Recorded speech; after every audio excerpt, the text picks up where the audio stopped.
सुषुप्ति अवस्था में जब तुम 6 घंटे संसार को भूले हुए थे तब भी तुम जीवित थे। तो जागृत अवस्था में तुमने ये क्यों मान लिया कि मैं इन भोगों के बिना जीवित नहीं रह सकता, मैं नहीं रह पाऊंगा? क्यों मान लिया? इस प्राणी के बिना, इस शरीर के भोग के बिना, इस पदार्थ के भोग के बिना, इस वस्तु के बिना, इस नशा के बिना मैं नहीं रह सकता। यह है अपनी स्वतंत्र सत्ता को खोकर अधीन हो जाना भोगों के। यह अधीनता कब तक बनाए रखोगे? संसार का राग उत्पन्न होता है, नष्ट होता है, राग कभी स्थायी नहीं होता। किसी एक भोग को भोगते रहो, अगर घृणा ना हो जाए तो कहना दूसरे नए भोग को उसी भोगने की इच्छा हो जाएगी। नए नए प्राणी, नए नए पदार्थ, नए नए शरीर, नए नए भोग हमें चाहिए। नहीं तुम समझ पा रहे, तुम्हें फंसाया जा रहा है। परंतु यदि परमात्मा प्राप्ति की अभिलाषा उत्पन्न हो गई तो ये कभी नष्ट नहीं होती, ये बनी रहती है, क्योंकि तुम परमात्मा के अंश हो।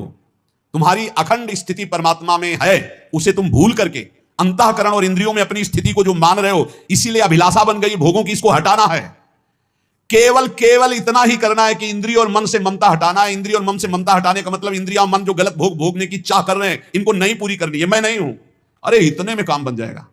पर इतने हटाने के लिए नाम जब बहुत बढ़ाओ, जितना तुम्हारा राग कम होता जाएगा उतने ही आपको अंदर ज्ञान का प्रकाश मिलता जाएगा। मैं जीत सकता हूं, आपके अंदर आने लगेगा।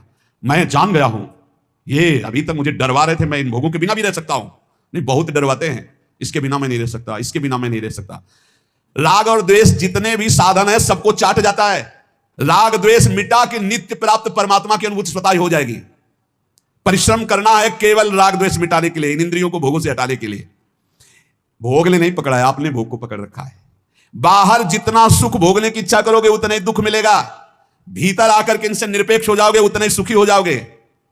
इस जड़ शरीर और जड़ इंद्रियों में तदात्म होने के कारण ये भोग हमें परास्त कर रहे हैं, और इनसे अलग हो तुम, इतना अनुभव करो, इनके अधीन मत हो, अभी निर्द्वंद हो जाओगे। भगवान करें निर्द्वंद जो है वो सुखपूर्वक संसार से मुक्त हो जाता है। फिर सारांश में हम चाहते हैं भगवान से मिलना, पर रुचि हमारी भोगों में है। बिना भोगे हम जी नहीं सकते, ऐसा हमारे मन में कमजोरी बैठ गई है।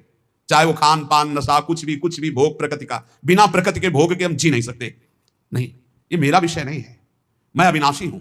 अब हमको इन्हें धर्म से चलाना है, शरीर पोषण के लिए धर्म पूर्वक विषय सेवन करना है। पहले अधर्म भोगों का त्याग करो, थोड़ा निर्मलता आएगी, फिर भोक्ता भाव का भी त्याग हो जाएगा। कोई द्वंद्व आपका स्पर्श नहीं करेगा, आप निर्विकार होकर परम पद में स्थित थे, स्थित है, स्थित रहेंगे, ऐसा अनुभव हो जाएगा।